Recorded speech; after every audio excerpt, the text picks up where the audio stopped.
I was going to ask you about the voting, maybe I misheard you when you talked speaking, in regards to Columbus having 75% or over 25%, but not in all three of those categories. No, they're obviously one of 25. Right. I mean, in that category, Very large you guys are the population, same very large boat. area, yeah. I'm just looking at it from, you mentioned that four could actually really get together. 4 or 5, yeah. I mean, you look again on this table, you can see the acreage in the watershed. And some of the smallest, like Clarendon Township has 23,000 acres in the watershed. So, that's a healthy chunk. And some have even more. So, and Columbus has a large chunk, but it's by no means even a majority. And so, you pretty much have to make everyone happy, or you're not going to be able to meet your 75% requirement. I think it's a good formula to put out there. So. Yeah. Great. Any other comments? Any other? Okay, I probably should have done this even before the trustees. I gave the trustees an opportunity. And is there anyone in the public that would like to make a comment? I should have done that first, and I apologize. Any public comment regarding what's been presented so far? Mr. Chairman, I have a question. All right. Is the Director of Delaware County Regional Planning part of this process? Scott Sanders. Yeah. Yeah. The way these partnerships work is there's two groups. One are the actual voting participants. And so Delaware County, because all the townships in Delaware County do their own zoning, Delaware County as a county doesn't get a vote. But there are also stakeholders. There's a number of groups that we've invited to come. All of our meetings are open, and Scott is going to be coming. We've already been corresponding. The stakeholders that we've invited include a representative of each of the 4 counties, a representative of each county planning agency, or whatever the equivalent of it, including Delaware County, each of the soil and water conservation districts, each of the major chambers of commerce within the watershed, each of the major park districts within the watershed, and then just certain other groups that have interest for one reason or another. There's the Friends of the Lower Olentangy Watershed, there's an Upper Olentangy group, there's OSU has been invited to participate, and so forth. So they'll all be in a room, and everyone kind of comes into those discussions on an equal basis, except when it comes to actual voting. When it comes to voting, you have to meet the 75%, so you have to know who can vote and who can't. Does that answer your question? Yeah, I was curious because I believe you said your next meeting is on the 17th. The 10th and the 17th. Yeah. We're going to do 2 different days in case there's someone who can't make one. We want to make sure everyone starts out. 17th, Scott, will be at our executive committee meeting unless we switch it to a different date. So I don't know, what time of day is your meeting? it's 8:30 in the morning. Okay, this meeting is Last 1:30. hour and a half. Okay, ours is 1:30 to 3:30. So if we clear that, It'll be up at the Delaware Library. okay. Thank you. Okay, I do want to make a couple of additional points, if I may. And with some of these, I'm actually going to act as devil's advocate, if you'll permit me, and that's for the point of deliberation. I called and spoke to, well, I didn't speak to, I called Bob Mann from Liberty Township to inquire about their reasons for getting on board with the partnership. And Bob felt that they had nothing to lose, that there was no downside. He said there was nothing binding on any of the participants, and if they can agree to anything not harmful to the township, it may qualify them for grant money down the road. And so that was his rationale. Mr. Tignano also gave me the name of a Greg Studin, and I believe I'm pronouncing that correctly, a township trustee and conservationist from Northern Ohio. Mr. Studin is heavily involved in the Chagrin River watershed. Would that be correct? Right. I think he chaired the group up there. Yes. So I called and I spoke with Mr. Studin, and Mr. Studin made the following points. Number 1, the partnership can be whatever best suits the participants. Number 2, the partnership has no regulatory authority, so there can be no loss of individual sovereignty.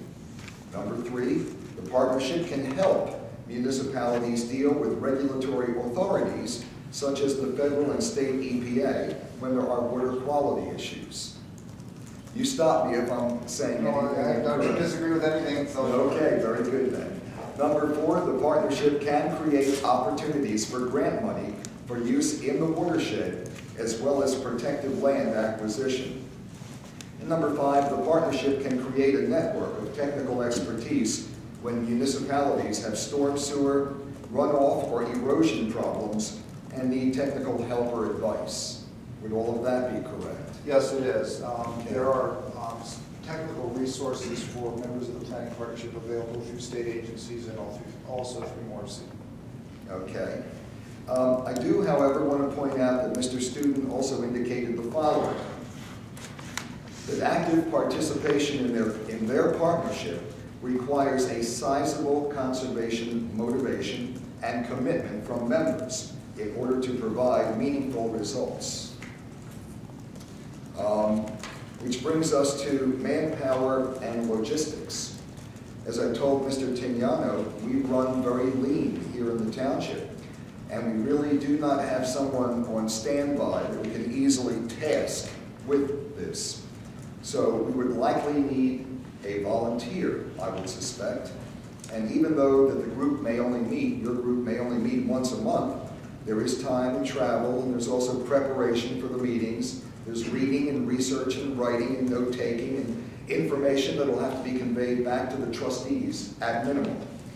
So the question becomes, who is going to do this, and what are the mechanics for getting information to the trustees and getting approval? What happens in the case of a recommendation that may be at odds with our comprehensive land use plan?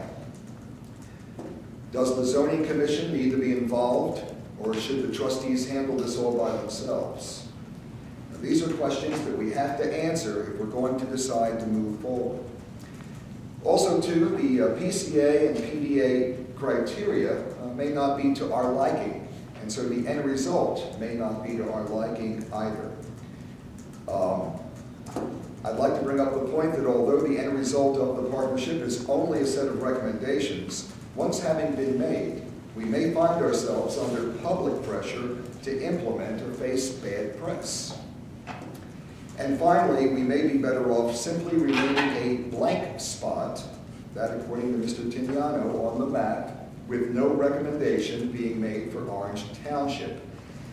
Let me wrap up by saying that in the event we do decide to move forward with joining the partnership, I have asked Mr. McCarthy to draft a resolution that would maintain the township's sovereignty in the matter while providing the partnership enough of a commitment to take a seat at the table.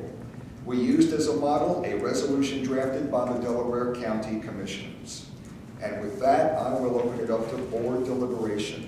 Mr. Cassidy. No further comments. I think we should join the watershed planning partnership. I think it'd be a mistake not to be involved in the efforts of the organization. So I'm prepared to support moving forward with it. All right. Any thoughts in terms of, if I may be so bold as to ask, who we're going to get to attend the meetings? Any thoughts? Well, are you looking to make that decision tonight?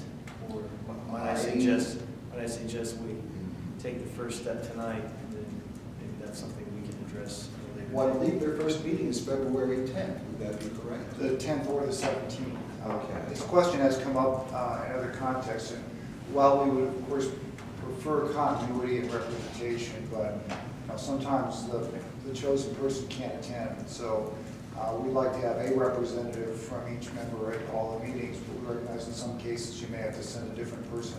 Hopefully they communicate well if that's necessary in order to preserve continuity. And you're going to, these meetings, you said were at 1 o'clock in the afternoon. So These first meetings are 1:30. We're going to try and have most of the meetings in Delaware, some probably in Worthington.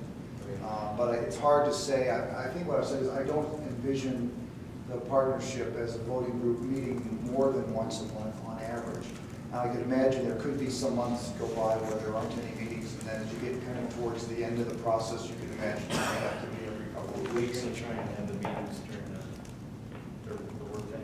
I want to probably, but I want to get some feedback because I don't know who all is being represented, and so we're going to see what the needs are. I want want to try to be as flexible on that as possible, just to see what it's going to be. I'd say if it was